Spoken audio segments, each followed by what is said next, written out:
வந்து dispersion of light by the prism. So இதுல ஒரு டேர்ம் வருது என்ன அப்படின்னா dispersion அப்படின்ற டேர்ம் வருது. ஓகே, ஸோ dispersion அப்படின்னா என்ன அப்படின்றது நமக்கு தெரியும். ஓகே, ஸோ dispersion அப்படின்னா the splitting of light. Dispersion என்னது? Splitting of light. Light will get split, okay, into different colors. Into different colors. அதுதான் வந்து என்னது?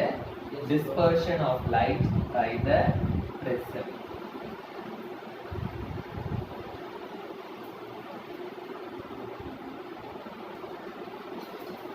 ஓகே, இப்போ நம்ம வந்து ஒரு prism எடுத்துக்கணும்.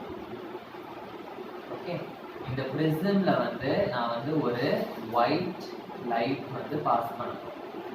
Okay, I am going to pass a white light in the prism.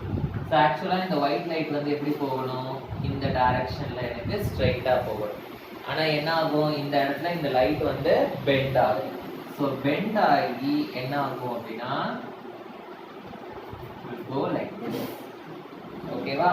So இந்த இடத்துல இந்த prismல இந்த லைட் பட்ட உடனே it will divide into 7 different colors. It will divide into 7 different colors. Okay, so இததான் வந்து நம்ம இந்த 7 different colors ஸோ வந்து நம்ம என்னன்னு சொல்லுவோம் அப்படின்னா white light ஓட spectrum அப்படின்னு சொல்லுவோம். It is called white light spectrum. Spectrum அப்படின்னா என்னது? Spectrumனா it is nothing but a band of colors. Spectrumனா என்னது? It is band of colors. So band அப்படின்னா என்னது? ஒரு கலர் முடிகிறதுக்குள்ள அடுத்த கலர் ஸ்டார்ட் ஆயிடும். ஓகே, உங்க புக்ல கொடுத்துருக்காங்க, ஒரு கலர் முடிகிறதுக்குள்ள அடுத்த கலர் வந்து ஸ்டார்ட் ஆயிடும். ஸோ அந்த மாதிரி இருந்ததுன்னா அது வந்து ஸ்பெக்ட்ரம் அப்படின்னு சொல்லுவாங்க. ஓகேவா? ஸோ இதுல டச் ஆன உடனே ஸ்பிளிட் ஆகுற கலர் என்ன அப்படின்னா நமக்கு வயலட். டச் ஆன உடனே ஈஸியா ஸ்பிளிட் ஆகுற கலர் வந்து வயலட் அண்ட் லீஸ்டா ஸ்பிளிட் ஆகுற கலர் வந்து red. Okay, so violet to red. So இந்த ஸ்பிளிட்டிங் வந்து it has 7 colors which are தெரியுமா? Rainbow is made up of which are violet, indigo, blue, green, yellow, orange, red. Okay, so in the band of colors வந்து it is called as another spectrum. Okay, so ஒரு colour முடிகிறதுக்குள்ள என்ன ஆகும்? அடுத்த colour வந்து ஆரம்பிச்சிடும். So violet colour இவ்வளோ தூரம் இருக்குன்னா உடனேவே இண்டிகோ கலர் ஆரம்பிச்சிடும். ஸோ ஒரு பேண்ட் மாதிரி கண்டினியூஸாக இருக்கும். அந்த ரெண்டு கலர்ஸ்க்கு நடுவில் நம்ம ஒரு கேப்பே பார்க்க முடியாது. ஓகேவா? ஸோ அதனால தான் நம்ம அதை என்னன்னு சொல்கிறோம்? ஸ்பெக்ட்ரம் அப்படின்னு சொல்கிறோம். ஓகே, ஸோ இந்த மாதிரி ஒரு ஒயிட் லைட் வந்து ஸ்பிளிட் ஆகும்போது அதை வந்து நம்ம என்னன்னு சொல்கிறோம்? It is called as dispersion of light. Okay, so இங்கே நம்ம பார்த்தது வந்து dispersion of light by the prism. பிரிசம்ல பட்டு லைட் எப்படி டிஸ்பர்ஸ் ஆகுது அப்படின்னு இது பண்ணுறோம். ஓகேவா? ஏன் வந்து நமக்கு இந்த 7 கலர்ஸ் கிடைக்குது அப்படின்றது நமக்கு தெரியும். Okay, why do we get this 7 colors? Okay, so இப்போ வயலட் கலர் வந்து இப்படியே வந்துடுது. ஓகே, ஆனால் ரெட் கலர் வந்து என்ன ஆகுது? இப்படி வருது. ஸோ இப்போ இந்த லைன் பாருங்க, இப்படி இருக்கும். வயலட் கலர் எப்படி இருக்கு? இப்படி இருக்கு. ஸோ இதுக்கும் இதுக்கும் இருக்கிற ஆங்கிள் வந்து வேற. ரெட் கலர் எப்படி இருக்கு? இந்த மாதிரி இருக்கு.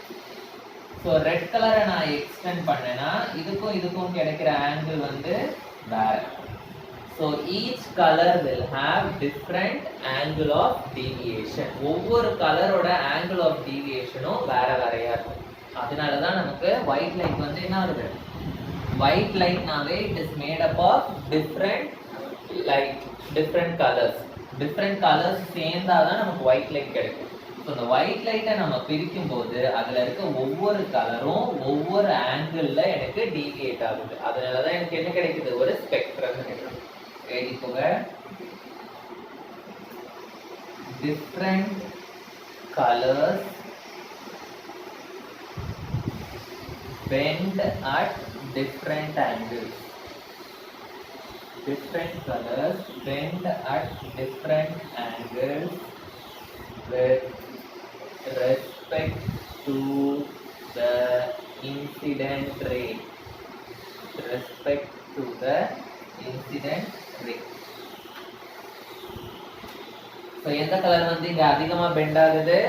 violet. So violet color வந்து it bends the most. எந்த கலர் லீஸ்டா பெண்ட் ஆகுது? red color it bends the least.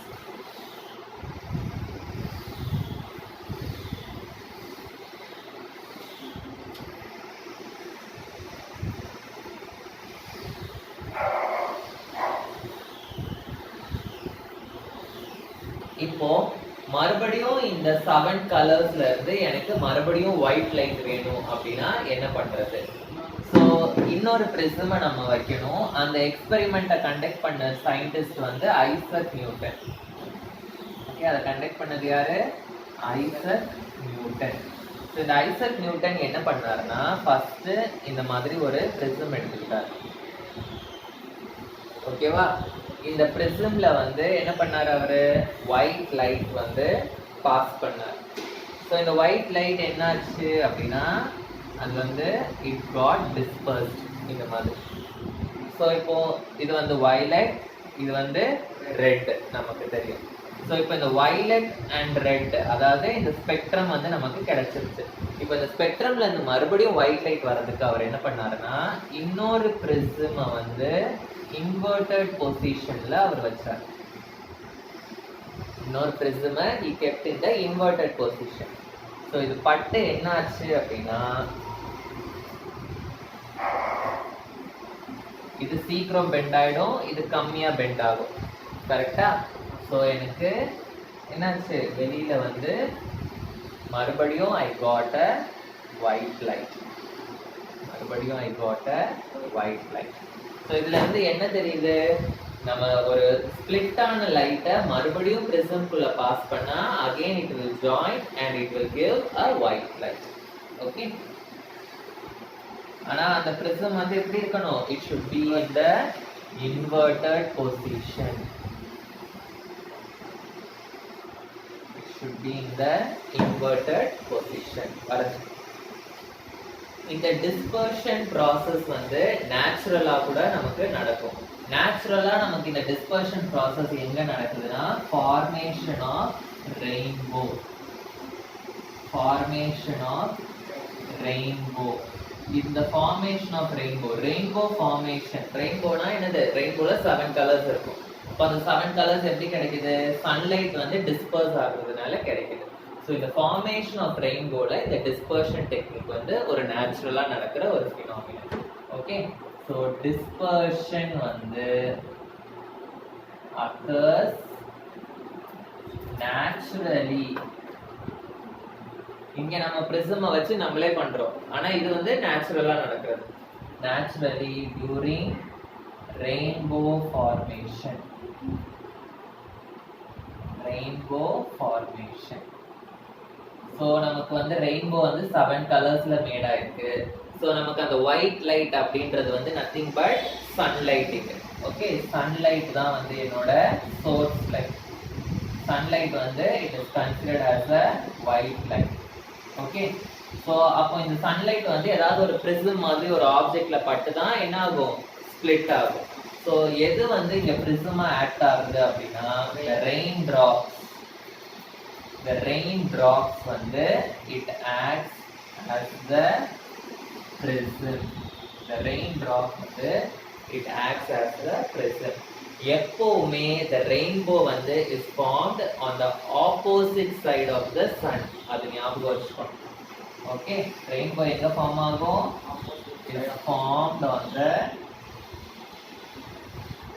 opposite side of the sun. Opposite side of the sun.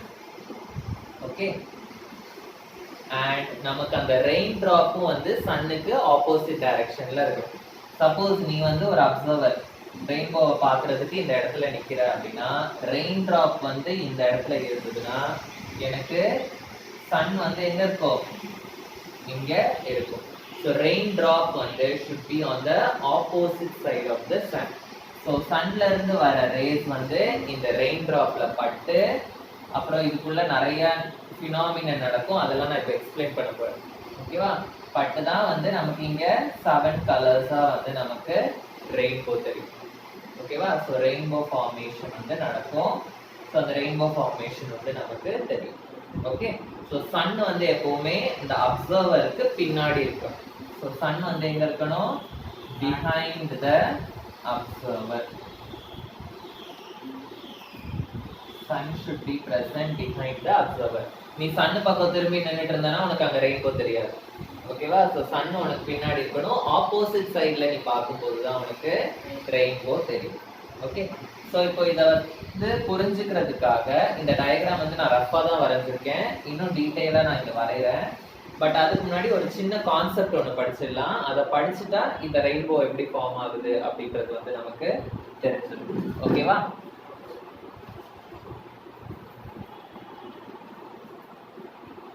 ரிஃப்ராக்ஷன்னா நான் என்ன சொன்னேன், பெண்டிங் ஆஃப் லைட் அப்படின்னு சொன்னேன். ஓகே, ரிஃப்ராக்ஷன்னா என்னது, பெண்டிங் ஆஃப் லைட். ஸோ இது வந்து என்னோட normal. Okay, so light ray வந்து இப்படி வருது.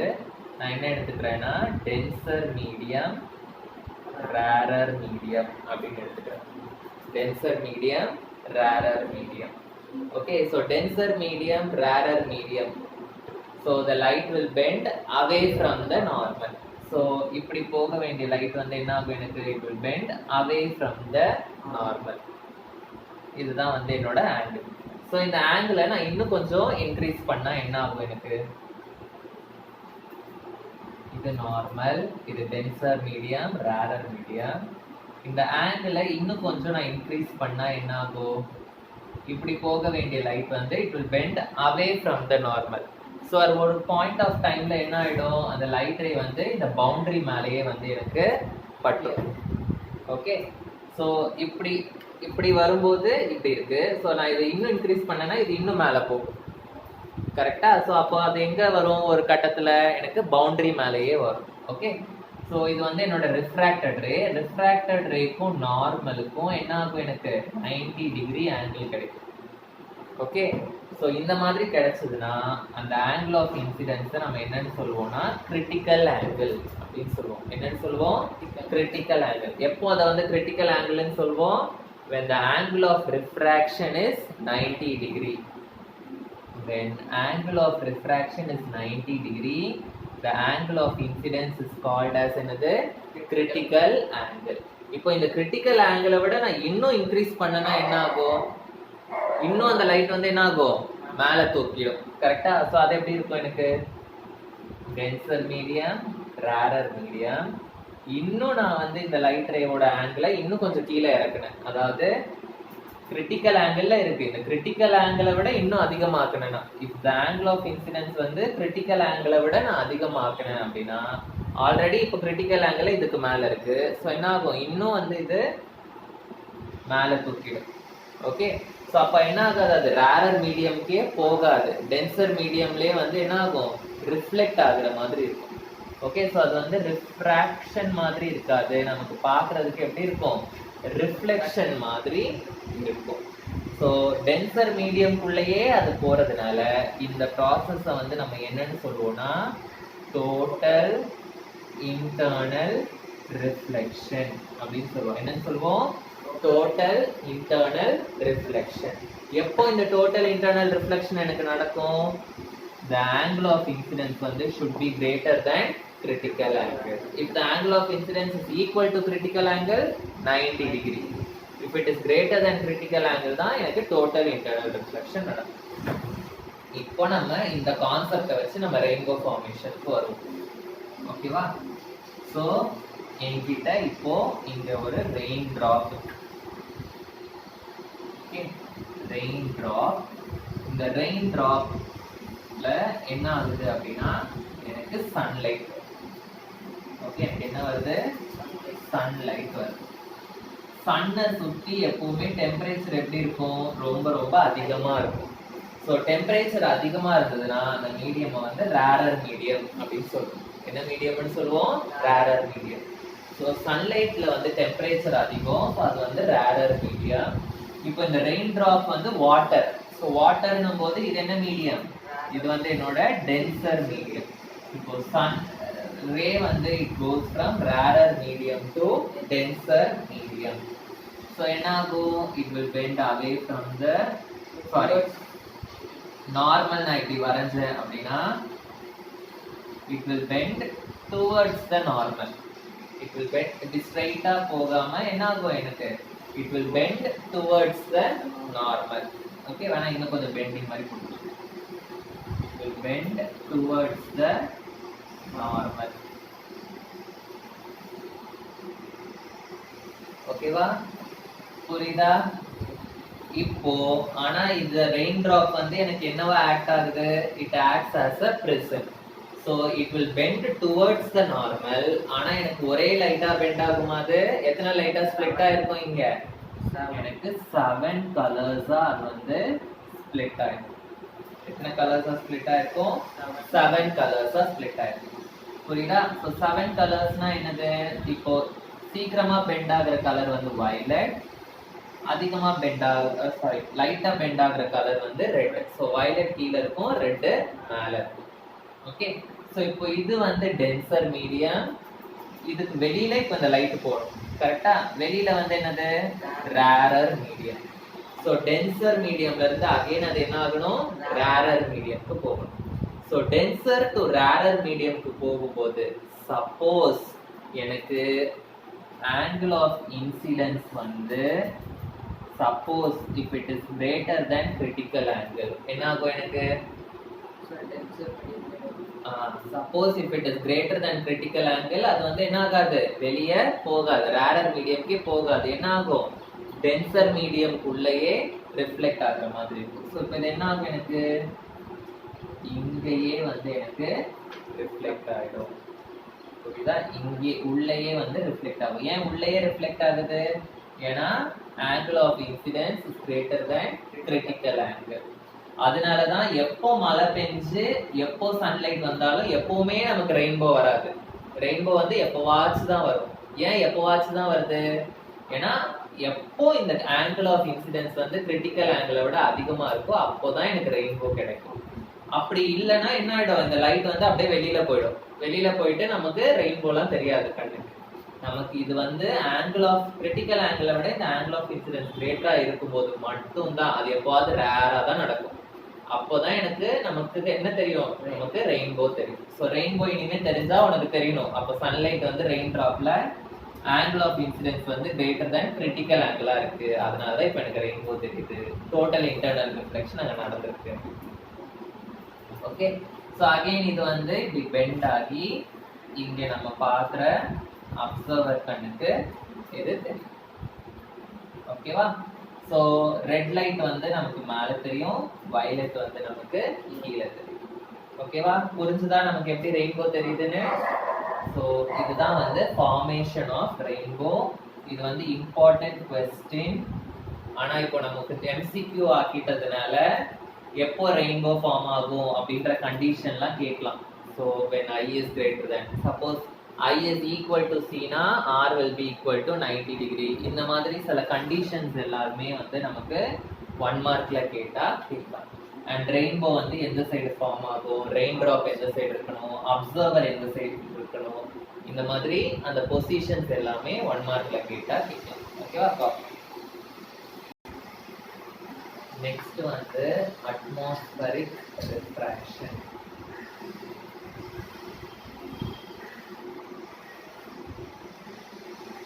அட்மாஸ்பரிக் ரிஃப்ராக்ஷன் அப்படின்னா என்ன அர்த்தம்?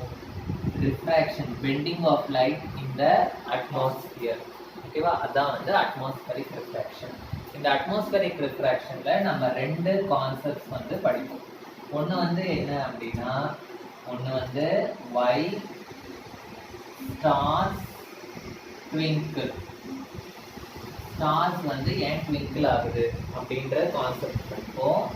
நெக்ஸ்ட் வந்து why planets வந்து do not twinkle. Why planets வந்து do not twinkle. இப்போ ஃபர்ஸ்ட் why stars twinkle அப்படின்றதுக்கு ரீசன் பார்த்துடலாம். இப்போ ஸ்டார்ஸ் வந்து they are very far away from earth. கரெக்டா, they are very far away from the earth. So நமக்கு பார்க்கும்போதே அது வந்து எப்படி தெரியும், it will be very small. Okay, பார்க்கறதுக்கு வெரி ஸ்மாலா தெரியும், இல்லாட்டி பாயிண்ட் சைஸ் அப்படின்னு சொல்லலாம். பாயிண்ட் சைஸ்னா ஒரு சின்ன புள்ளி மாதிரி தான் நமக்கு தெரியும். ஓகேவா? ஸோ இப்போ நம்ம வந்து எர்த்ல வந்து ஒரு அப்சர்வர் நம்ம இருக்கோம். ஓகேவா? தூரத்துல எனக்கு ஒரு ஸ்டார் இருக்கு, ரொம்ப ரொம்ப தூரத்துல இருக்கு. ஓகேவா? ஸோ இந்த ஸ்டார்ல இருந்து வர லைட் வந்து அப்படியே ஸ்ட்ரெயிட்டா வரும்னு நினைக்கிறியா நீ? ஸ்ட்ரெயிட்டா வராது. ஏன்னா நம்ம அட்மாஸ்பியர்ல நிறைய டஸ்ட் பார்ட்டிகல்ஸ் இருக்கும், வாட்டர் வேப்பர் இருக்கும். கரெக்டா? ஸோ அதுல எல்லாம் இந்த ஸ்டாரோட லைட் படும்போது என்ன ஆகும், அது வந்து ஸ்ட்ரெயிட்டா வராது. ரிஃப்ராக்ஷன். ரிஃப்ராக்ஷன்னா என்ன ஆகும், பெண்ட் ஆகும். ஸோ இப்படி நமக்கு ஸ்ட்ரெயிட்டா வர வேண்டிய இந்த லைட் வந்து என்ன ஆகும், எனக்கு இப்படி பெண்ட் ஆகி வரும். புரியுதா? இல்லாட்டி இப்படி பெண்ட் ஆகி வரும். ஸோ இந்த லைட் ரே வந்து எப்படி வேணாலும் எனக்கு பெண்ட் ஆகி வரலாம். இதுக்குள்ள நிறைய பெண்டிங்ஸ் இருக்கும். புரியுதா? நிறைய பெண்டிங்ஸ் இருக்கும். இப்படி பெண்ட் ஆகும், அடுத்து இப்படி பெண்ட் ஆகும், இப்படி பெண்ட் ஆகும், எப்படி வேணாலும் பெண்ட் ஆகி வரலாம். ஓகே, ஏன்னா நம்ம அட்மாஸ்பியர்ல அவ்வளோ ரிஃப்ராக்ஷன்ஸ் நடக்கும் நமக்கு. ஓகேவா? ஸோ அப்போ இந்த ஸ்டார்ல இருந்து நம்ம வர லைட் வந்து ஸ்ட்ரெயிட்டா நமக்கு வராது. என்ன ஆகும், இப்படி பெண்ட் ஆகி வரும். ஸோ பெண்ட் ஆகி வரும்போது இந்த இதை வந்து நான் எக்ஸ்டெண்ட் பண்ணி பார்த்தேன்னா எனக்கு ஸ்டார் வந்து இங்க தெரியுற மாதிரி இருக்கு. இந்த சைடு இப்படி பெண்ட் ஆகி வந்துச்சுன்னா எனக்கு என்ன ஆகும், இந்த ஸ்டார் வந்து இங்க தெரியுற மாதிரி இருக்கும். ஆக்சுவல் பொசிஷன் என்ன, எனக்கு இதுதான் வந்து என்னோட ஆக்சுவல் பொசிஷன். ஆனா எனக்கு இந்த பெண்டிங் ஆஃப் லைட்னால ஸ்டார் வந்து இந்த இடத்துல இல்ல இந்த இடத்துல வந்து மாறி மாதிரி தெரியும். எனக்கு ஒரு சைடு ரிஃப்ராக்ஷன் நடக்கும், இந்த சைடு தெரியும். சில டைம் ரிஃப்ராக்ஷன் இந்த சைடு நடக்கிற மாதிரி இந்த சைடு தெரியும். ஸோ இது வந்து ஃபால்ஸ் பொசிஷன். கரெக்டா? இது வந்து ஃபால்ஸ் பொசிஷனை வந்து நம்ம என்னன்னு சொல்லுவோம் அப்படின்னா அப்பேரண்ட் பொசிஷன் அப்படின்னு சொல்லுவோம். ஓகே, இந்த ஸ்டார் வந்து ரொம்ப குட்டியா இருக்கிறதுனால அண்ட் நம்ம அட்மாஸ்பியர்லயும் நிறைய ரிஃப்ராக்ஷன் நடக்கிறதுனால ஸ்டார் வந்து ஆக்சுவல் பொசிஷன்ல தெரியாம நமக்கு அப்பேரண்ட் பொசிஷன்ஸ்ல மாறி மாறி தெரியும். இதே கொஞ்சம் பெண்டிங் வந்து இப்படி இருந்ததுன்னா எனக்கு இந்த இடத்துல தெரியும். இதே இந்த பெண்டிங் கொஞ்சம் இப்படி இருந்ததுன்னா எனக்கு இந்த இடத்துல தெரியும். ஸோ எக்ஸாக்டா அந்த ஆக்சுவல் பொசிஷன்ல தெரியாம எனக்கு ஸ்டார் வந்து அப்பேரண்ட் பொசிஷன்ஸ்ல மாறி மாறி தெரியும். ஸோ இந்த மாறி மாறி தெரியுறதுனால the stars will appear to twinkle. Okay, so stars வந்து ஏன் ட்விங்கிள் ஆகுது அப்படின்னா it is due to the atmospheric refraction. Due to atmospheric refraction. ஸ்டார்ஸ்ல இருந்து வர லைட் வந்து என்ன ஆகும், எனக்கு ரிஃப்ராக்ஷன் நடக்குது. ஓகே, ஸோ the star வந்து appears in the apparent position. Star வந்து appears in the apparent position. So it appears to twinkle. It appears to twinkle. புரியுதா? why stars twinkle அப்படின்னு. இப்போ நெக்ஸ்ட் வந்து why planets do not twinkle. இப்போ stars வந்து ரொம்ப தூரமா இருக்கு, ஆனா பிளானட்ஸ் வந்து நம்ம எர்த்தை விட ரொம்ப கிட்ட இருக்கு. ஓகே, பிளானட்ஸ் வந்து they are near to the earth and stars வந்து தூரமா இருக்கிறதுனால நமக்கு குட்டியா தெரியும். ஆனா பிளானட்ஸ் வந்து கிட்டயே இருக்கிறதுனால நமக்கு பெருசா தெரியும். ஸ்டாரை கம்பேர் பண்ணும்போது பிளானட்ஸ் வந்து நமக்கு it appears larger. ஓகேவா? it appears larger. ஸோ இப்போ நான் வந்து ஒரு அப்சர்வர் இங்க இருக்கேன். ஓகேவா? பிளானட் வந்து எனக்கு எப்படி தெரியும்? பெருசா தெரியும். அதான் மூன் கூட பார்த்தனா உனக்கு ட்விங்கிள் ஆகுற மாதிரி தெரியாது. கரெக்ட்டா? ஸோ பிளானட் வந்து எனக்கு பெருசா இருக்கும். ஸோ இந்த பிளானட்ல இருந்து வர்ற லைட்டும் எனக்கு என்ன ஆகும்? அட்மாஸ்பியர்ல ஸ்கேட்டர் ஆகும். ஸோ ஸ்கேட்டர் ஆகும்போது என்ன ஆகும்? எனக்கு இப்படி வரும் லைட். இல்லை இந்த சைடு ஸ்கேட்டர் ஆச்சுன்னா எனக்கு லைட் வந்து இப்படி வரும்.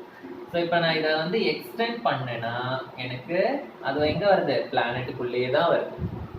இதையும் நான் எக்ஸ்டெண்ட் பண்ணேன்னா எனக்கு எங்கே வருது? அது பிளானட்டுக்குள்ளே தான் வருது. ஸோ இப்படி இருக்கிற பிளானட் வந்து எய்தர் எனக்கு கொஞ்சம் இந்த சைடு தெரியும், இல்லாட்டி கொஞ்சம் இந்த சைடு தெரியும். ஸோ எனக்கு வந்து பொசிஷன் மாறின மாதிரியே வந்து தெரியாது. ஸோ பொசிஷன் அடிக்கடி மாறிட்டு இருக்கிற மாதிரி எனக்கு தெரிஞ்சதுன்னா it appears to twinkle. Position மாறாத மாதிரி தெரிஞ்சதுன்னா அது ட்விங்கிள் ஆகுற மாதிரி எனக்கு தெரியாது. Okay, so it does not appear to be in apparent position. Indeed, it appears in the apparent position. So it does not appear to be in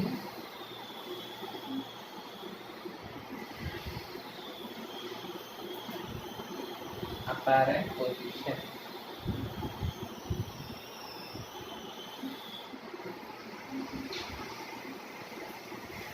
So it does not twinkle. ஓகேவா? புரிஞ்சுதா? So why stars twinkle, planets do not twinkle. இப்போ நான் உனக்கு வந்து ஒரு 10 minutes break கொடுக்குறேன். ஓகேவா? 1:20க்கு வந்து நான் அடுத்த கிளாஸ் கண்டினியூ பண்ணி இந்த லெசன் ஒரு பேஜ் தான் இருக்கு, இதை முடிச்சிடலாம். சரியா?